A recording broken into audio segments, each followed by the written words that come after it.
नमस्कार विद्यार्थी मित्र हो. आज आपण BA द्वितीय वर्षातील तृतीय सत्रामध्ये असणाऱ्या भूगोल विषयाचा जो काही पेपर आहे आपल्याला हवामानशास्त्र या हवामानशास्त्राचा अभ्यास आजच्या तासामध्ये आपण करत आहोत. मित्रहो, या हवामानशास्त्रातील हवा व हवामान, वेदर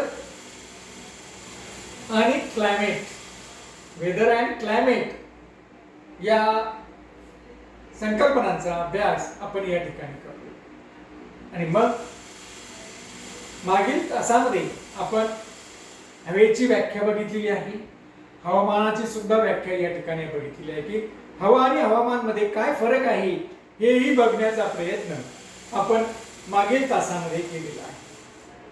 त्याचबरोबर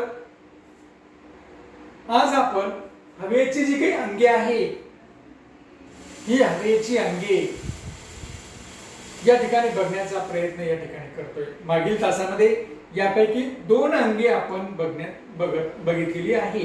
त्यामध्ये एक सौर ऊर्जा आणि दुसरे म्हणजे तापमान. या 2 अंगांचा विचार आपण मागील तासामध्ये केलेला आहे.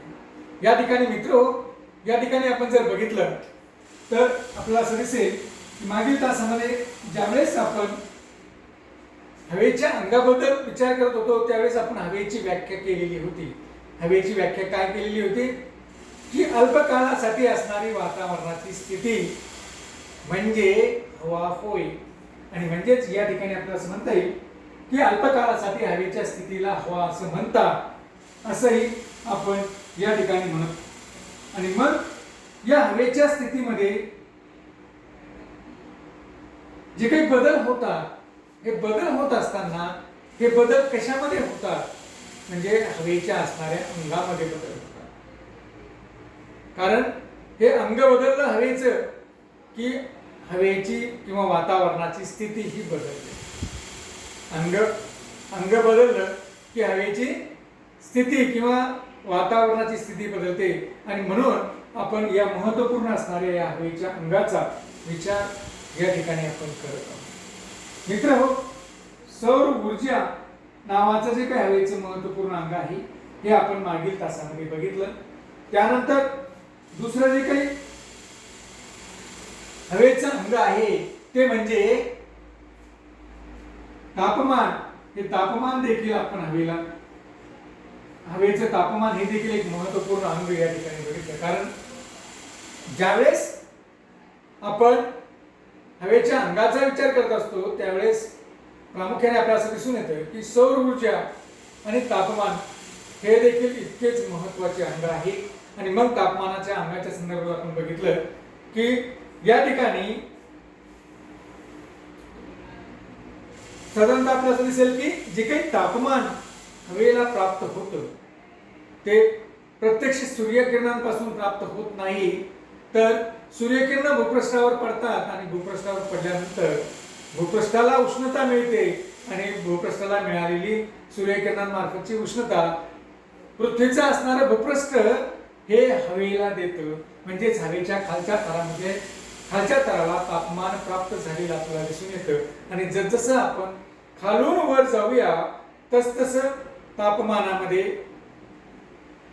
खालचा थर वरच्या थराला तापमान देतो. म्हणजे तापमानाचं संक्रमण झालेलं आपल्याला वरच्या थरापर्यंत दिसून येतं. त्यामुळं खालच्या थरामध्ये अत्याधिक तापमान हे आपल्याला असलेलं दिसून येतं. मग हे जे काही हवेला तापमान आहे हे ज्यावेळेस शोधलं गेलं त्यावेळेस मग आपल्या असं लक्षात आलं की हे तापमान मोजण्यासाठी सर्वात प्रथम 1592 मध्ये गॅलिलियो नावाच्या या शास्त्रज्ञाने थर्मोस्कोप हा तयार केला. आणि या थर्मोस्कोपच्या माध्यमातून त्याने हवेचं तापमान मोजण्याचा प्रयत्न सर्वप्रथम केला. त्यानंतर 1611 मध्ये सॅक्टोरियस नावाचे जे काही शास्त्रज्ञ होते, या सॅक्टोरियस नावाच्या शास्त्रज्ञाने प्राथमिक प्रकारचा एक थर्मामीटर तयार केला. आणि प्राथमिक प्रकारचा थर्मामीटर तयार करून त्यांनी त्या ठिकाणी हवेचं तापमान मोजण्याचा प्रयत्न केला. त्यानंतर मग 1662 मध्ये जिनेरे नावाचे जे काही शास्त्रज्ञ होते, हे जिनेरे नावाच्या शास्त्रज्ञांनी मग अगदी विकसित अशा प्रकारची तापमापी त्या ठिकाणी तयार केली आणि हे तापमापीच्या अनुषंगानं हवेचं तापमान मोजण्याचा प्रयत्न केला. हवेचं तापमान मोजत असताना जो एकक वापरला जातो तो म्हणजे अंश सेल्सिअस आणि फॅरेनहाइट हे दोन मापक त्या ठिकाणी वापरले जातात तापमापीच्या अनुषंगानं. ज्यावेळेस आपण तापमान मोजतो हवेचं त्यावेळेस अंश सेल्सिअस मध्ये हे तापमान मोजलं जातं किंवा फॅरेनहाइट मध्ये हे तापमान मोजलं जातं. म्हणजे अशा पद्धतीनं मित्रहो हे तापमान या ठिकाणी बघितलं जातं. त्यानंतर जो काही हवेचं मुख्य अंग आहे किंवा हवेचं जे काही अंग आहे त्या अंगापैकी तिसरं अंग आहे वायुभार मापक. वायुभार किंवा वायुदाब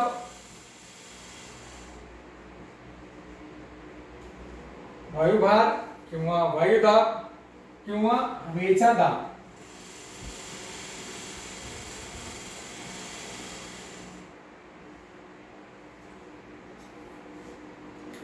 ज्यावेळेस आपण वातावरणाचा विचार करतो त्यावेळेस प्रामुख्याने आपल्याला वातावरणाची व्याख्या केल्यानंतर आपलं असं लक्षात येतं की पृथ्वीच्या सभोवती असणारं हवेचं आवरण म्हणजे वातावरण किंवा विविध वायूंचं आवरण म्हणजे वातावरण. मग या विविध वायूंच्या आवरणामध्ये असणारी ही जी काही हवा आहे या हवेचा देखील दाब असतो, हवेला देखील वजन असतं.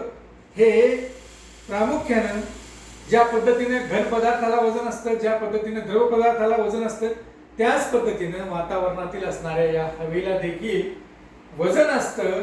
हे प्रामुख्याने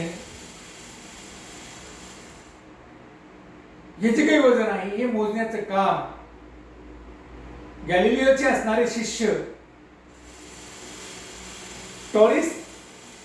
टॉरिसेली नावाचे जे काही शिष्य आहेत यांनी 1643 मध्ये वायुभार मापक या ठिकाणी त्यांनी तयार केलं आणि या वायुभार मापकाच्या अनुषंगानं हवेला वजन आहे हे त्यांनी त्या ठिकाणी वायुभार मापकाचा शोध करून त्या ठिकाणी जगाच्या समोर मांडण्याचा प्रयत्न केला. मित्रहो, त्यानंतर ॲटोहोम गेरिक नावाचे जे काही शास्त्रज्ञ आहेत यांनी 1651 मध्ये हे सिद्धच करून दाखवलं की हवेला वजन आहे. हवेला वजन आहे हे ॲटोहोम गेरिक नावाचे जे काही जर्मन शास्त्रज्ञ आहेत या जर्मन शास्त्रज्ञांनी त्यांच्या प्रयोगाच्या माध्यमातून हवेला वजन असतं हे त्यावेळेस त्यांनी शोधून काढलं. म्हणजेच हवेला दाब असतो किंवा हवेचा भार वायुभार त्या ठिकाणी असतो अशा पद्धतीने त्यांनी त्या ठिकाणी सिद्ध केलेला आहे. मग हा जो काही हवेचा दाब आहे, हवेचा भार आहे किंवा हवेचे वजन आहे हे मोजण्यासाठी जे काही वायुभार मापक तयार झाले त्या वायुभार मापकामध्ये जे काही एकक वापरलं जातं ते बार हे एकक त्या ठिकाणी वापरलं जातं. जे काही ज्याला आपण असं म्हणूया की जे काही मोजमाप केलं जातं हवेच्या वजनाचं ते बार या एककामध्ये मोजलं जातं. आणि हा बार असतो तरी काय तर 1 ग्राम वजनाच्या वस्तूला एका सेकंदामध्ये 1 सेंटीमीटर इतका जो काही वेग उत्पन्न होण्यासाठी जी काही शक्ती जो काही दाब लागतो त्याला त्यांनी या ठिकाणी किंवा जो काही भार लागतो त्याला त्या ठिकाणी डायन्स असं म्हटलं जातं. काय म्हटलं जातं? डायन्स. म्हणजे हे जे काही एकक निर्माण झालेलं आहे भार एकक हे कशा पद्धतीने निर्माण झालेलं आहे की 1 ग्राम वजनाची एक वस्तू आपण घेतली आणि 1 ग्राम वजनाच्या वस्तूला एका सेकंदाला जो काही वेग निर्माण करायचा आहे, प्रवेग निर्माण करायचा आहे तर ते प्रवेग निर्माण करण्यासाठी 1 सेंटीमीटर पर्यंत आपल्याला त्या प्रवेग निर्माण करायचा आहे. तर 1 सेंटीमीटर पर्यंत प्रवेग निर्माण करण्यासाठी जी काही शक्ती, दाब किंवा भार लागतो तो भार, त्या भाराला त्यांनी डाईन्स असं म्हटलेलं आहे. आणि ज्यावेळेस 10 लाख डाईन्स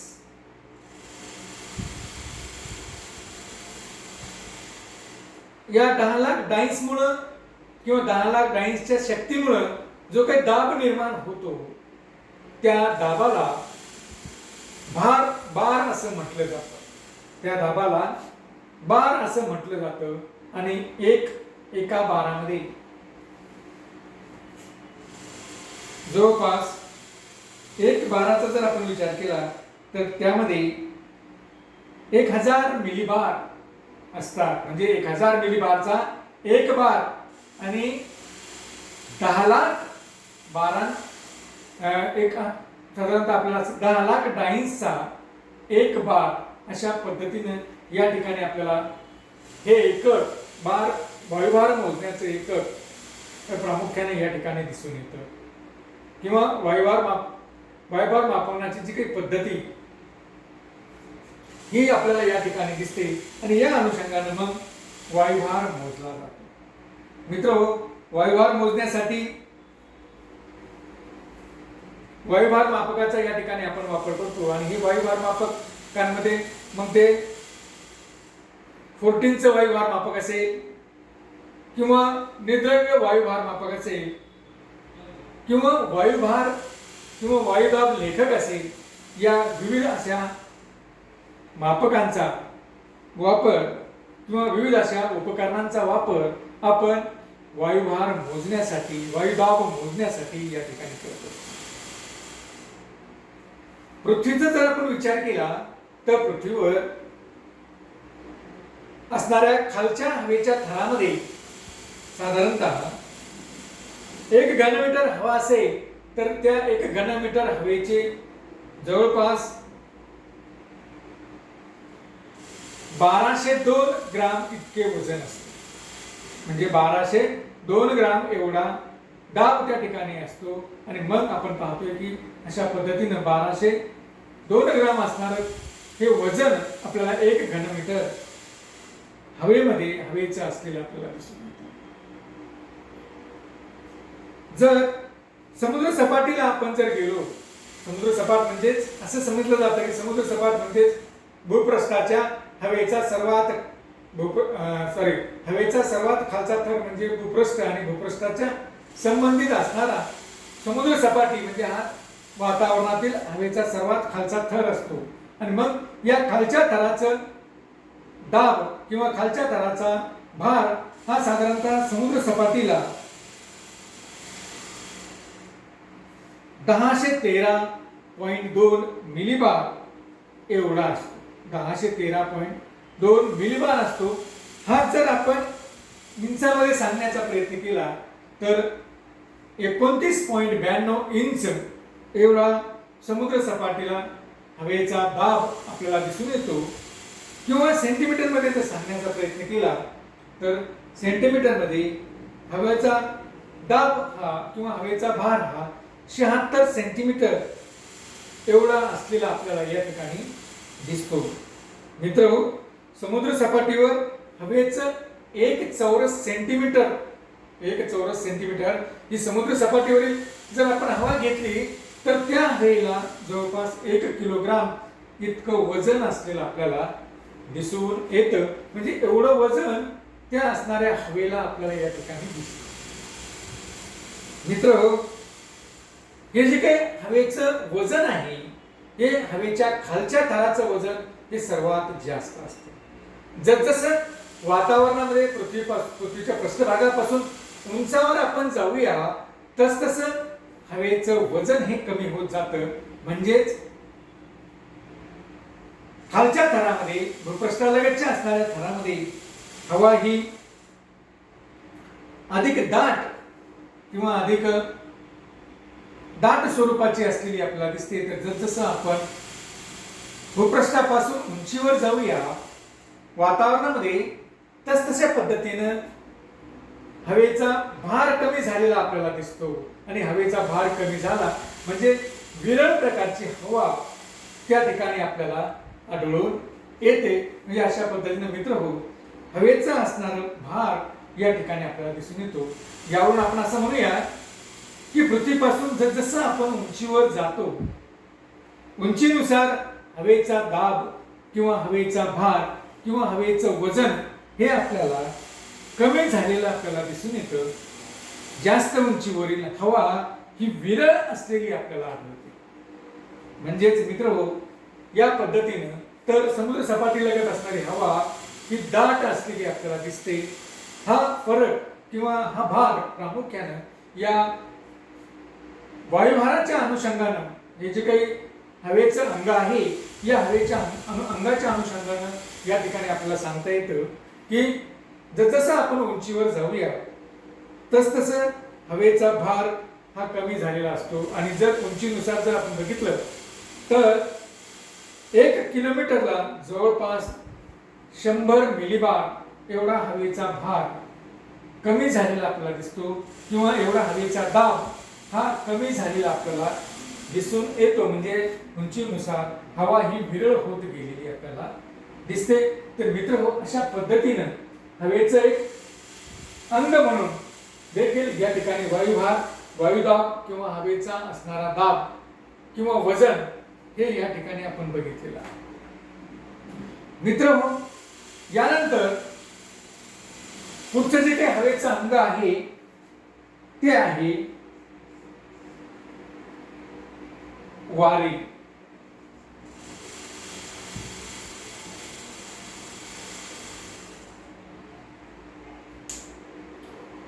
विंड्स ज्याला आपण म्हणतो. तर प्रामुख्याने आपल्याला सांगितलं होतं की वारे म्हणजे काय. तर वारे म्हणजे एका ठिकाणाहून दुसऱ्या ठिकाणी वाहणारा हवेचा प्रवाह म्हणजे वारे.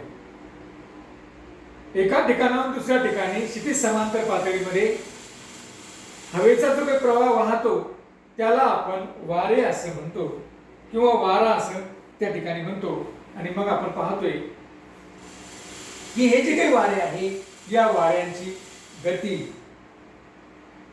व दिशा ही वायुभारावर अवलंबून असते किंवा वायुभाराच्या स्वरूपावर अवलंबून असते. मित्र ज्यावेळी जास्त भाराच्या प्रदेशाकडून कमी वायुभाराच्या प्रदेशाकडे हवा ही वाहू लागते त्यावेळेस त्या दिशेने वारा वाहत आहे असं आपण म्हणतो. बघा प्रामुख्याने जास्त वायुभाराच्या प्रदेशाकडून कमी वायुभाराच्या प्रदेशाकडे हवा ही वाहत असते किंवा हवा वाहते. त्या वाहणाऱ्या हवेला आपण या ठिकाणी वारा असं म्हणतो. म्हणजे या ठिकाणी आपल्याला एक लक्षात येते की वारा हा नेहमी जास्त वायुभाराच्या प्रदेशाकडनं कमी वायुभाराच्या प्रदेशाकडे वाहत असतो. मग ही वाऱ्याची असणारी गती ही वायुभाराच्या तीव्रतेवर अवलंबून असते. वाऱ्याची असणारी दिशा ही वायुभाराच्या तीव्रतेवर अवलंबून असलेली आपल्याला दिसते. कारण वाऱ्याची दिशा ही भार प्रदेशावर तो भार प्रदेश कसा आहे त्यावर अवलंबून असते. कारण जर तो भार प्रदेश कमी वायुभाराचा असेल तर दुसऱ्या प्रदेशाकडून त्या प्रदेशाकडे वारे वाहत येताना आपल्याला आढळतात. तो प्रदेश जर जास्त वायुभाराचा असेल त्या प्रदेशाकडनं दुसऱ्या प्रदेशाकडे वारे वाहत जाताना आपल्याला दिसतात. म्हणजे प्रामुख्याने वाऱ्यांची दिशा ही वाऱ्यांची दिशा ही भार प्रदेशावर अवलंबून असलेली आपल्याला दिसते. त्याचप्रमाणे हवेच्या दाबामधील फरक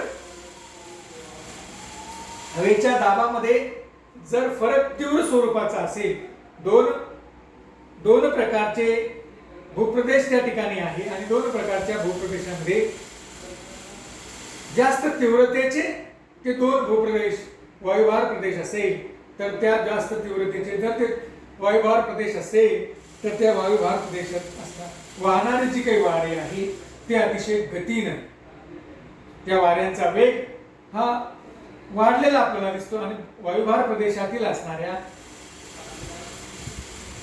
तीव्रते फरक हा जास्त नसेल. वायुभार प्रदेशामध्ये जास्त फरक त्या ठिकाणी नसेल, दोन वायुभार प्रदेशामध्ये जास्त फरक नसेल, तर वारे हे मंद गतीनं वाहताना आपल्याला दिसतात. आणि वायुभार प्रदेशामधील दाबामध्ये जर जास्त फरक असेल तर वारे गतीनं, वेगानं वाहताना आपल्याला दिसतात. म्हणजे वाऱ्यांची गती ही वायुभार प्रदेशातील असणाऱ्या दाबातील फरकावर अवलंबून असलेली आपल्याला दिसून येते. म्हणजे मित्रहो, जर आपण पाहिलं तर आपल्याला असं दिसतं की अशा पद्धतीनं हे वारे म्हणजेच हवेचा प्रवाह हा एका दिशेकडून दुसऱ्या दिशेकडे वाहतो. म्हणजेच वायुभार प्रदेशात वारे वाहत असताना त्या ठिकाणी वायुभार हा त्या ठिकाणी महत्वाचा असतो. कारण वायुभार त्या ठिकाणी कसा आहे, जास्त वायुभाराचा प्रदेश असेल तर त्या ठिकाणी वारे वाहत येतील, कमी वायुभाराचा प्रदेश असेल तर त्या ठिकाणापासून दुसऱ्या ठिकाणाकडे, कमी वायुभाराच्या प्रदेशाकडे हे वारे वाहताना आपल्याला दिसते. आणि त्याचबरोबर जर आपण बघितलं की यांची गती, या वाऱ्यांची गती कशावर अवलंबून असते, तर वाऱ्यांची गती ही वायुभार प्रदेशातील जो काही वायुभार आहे त्या वायुभार प्रदेशातील वायुभारामध्ये जास्त फरक असेल तर, दोन वायुभार प्रदेशातील वायुभारामध्ये जर जास्त फरक असेल तर मग वारे हे वेगानं वाहताना आपल्याला दिसतात. आणि जर दोन वायुभार प्रदेशामधील फरक हा कमी असेल तर आपल्याला त्या ठिकाणी वारे हे मंद स्वरूपामध्ये वाहताना दिसतात. म्हणजे मित्र, अशा पद्धतीने वारे हे एका प्रदेशातून म्हणजेच जास्त वायुभाराच्या प्रदेशाकडून कमी वायुभाराच्या प्रदेशाकडे वाहताना आपल्याला आढळतात किंवा हवेचा प्रवाह वाहताना आपल्याला आढळतो, त्याला आपण वारे असं या ठिकाणी म्हणत असतो. तर मित्र, आजच्या तासामध्ये आपण हवेची असणारी सौर ऊर्जा, तापमान, वायुभार किंवा वायुदाब आणि वारे हे चार वेगवेगळ्या अशा प्रकारचे हवेची अंग या ठिकाणी आपण अभ्यासलेली आहेत. धन्यवाद. पुढील तासामध्ये आपण हवेची आणखी किती अंगे आहेत हे बघण्याचा प्रयत्न या ठिकाणी करूया. धन्यवाद.